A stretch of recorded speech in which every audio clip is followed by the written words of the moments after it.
Welcome brothers, I'm JK Amazy with PornReboot. Today we're going to be talking about why you plan your relapse.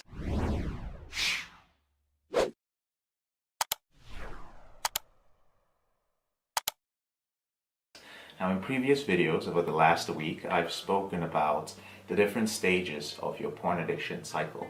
I first spoke about the dormant stage, and most recently I spoke about the trigger stage. The next stage is the planning stage. The planning stage is actually an unconscious stage, which means that you're actually not aware of the fact that you're doing it. But the amazing thing about this stage is that it can last anywhere from a few minutes to even a few months. And this is one of those stages where men who are struggling with issues with intimacy, men who are struggling with issues with loneliness, and men who have some unresolved issues are often quite satisfied with this stage. And the reason why is when you're planning and you are preparing to view pornography or to masturbate, you're already releasing this incredible cocktail of neurochemicals which are making you feel good. And often those neurochemicals, for guys who are lonely or guys who are seeking intimacy, they make you feel quite good.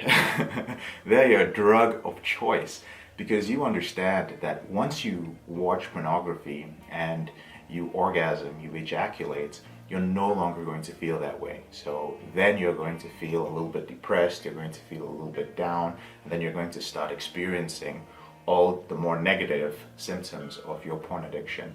So for men who are medicating certain issues, it makes sense to kind of stretch that preparation and planning period out. I hope that makes sense. Now during this period, of course, your arousal and your anticipation for viewing pornography grows. That's one of the reasons why you could find yourself doing something like opening multiple tabs on a porn site, or you could find yourself, if you actually act out with escorts, you could find yourself visiting different profiles and different sites where you could find women. Or for some guys, they do the same thing with dating sites where you are following multiple profiles, or if you have an app, you're just swiping over and over and over compulsively. So if you're asking yourself, well, is there any way that I can identify that I'm actually in the planning stage? Yes, there is a way. One of the easiest ways to identify it is by one of the core characteristics of the planning stage, which is that during this stage, you are also trying to make sure that you don't get caught.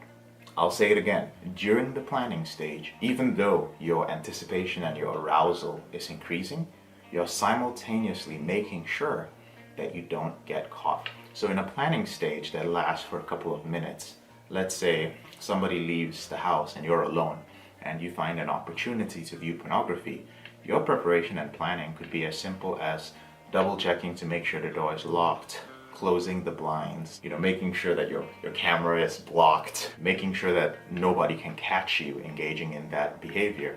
And for the planning stage that lasts weeks or months, it could involve things like setting up a hotel room, or planning to be alone during a vacation, or putting together an alibi to be somewhere else during an event. And this is more often seen in guys who go on vacations often, or guys who are married, or businessmen, or who have to travel to conferences and other such events as part of their career.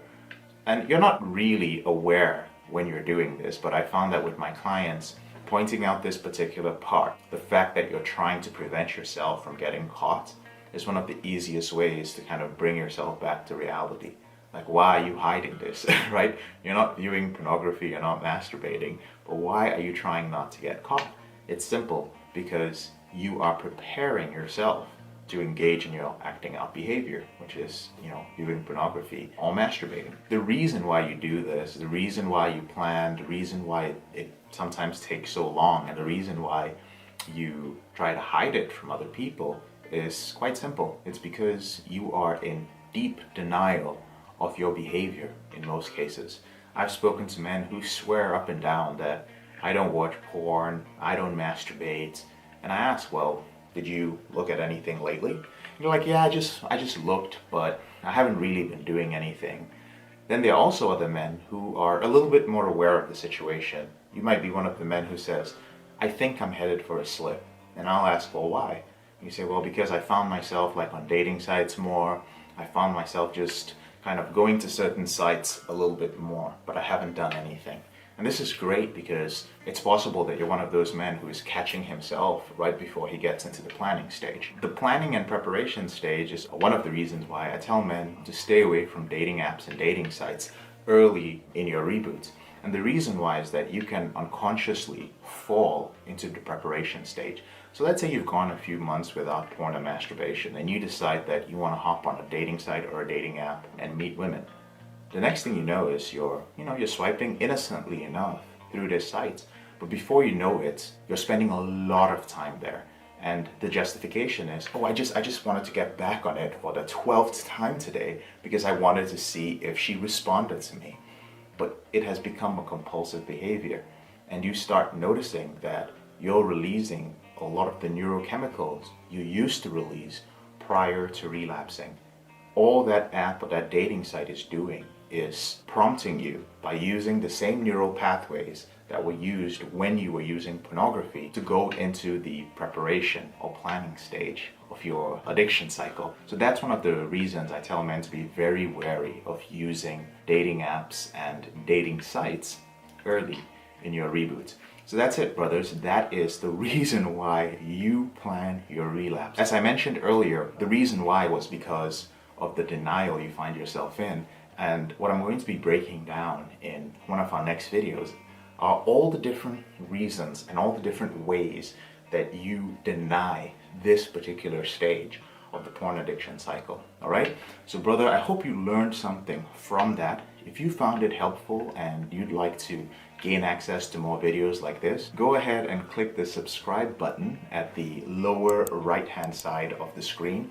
And if you liked it, don't forget to leave us a like and also a comment and suggestions for any other videos or topics that you'd like me to cover in the future. And if you're curious about our system, if you would like to learn how we help men end their out of control behavior with porn and masturbation, there's a link to my free ebook. It's called Confessions of a Porn Addict, 7 Secrets of Porn-Free Men, in the description of the video below.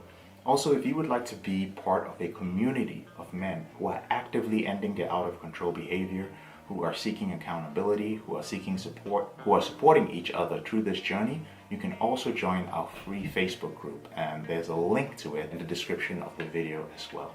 I'm JK, your brother in this struggle. Thank you so much for taking the time to watch this video, and I'll speak to you later in the week.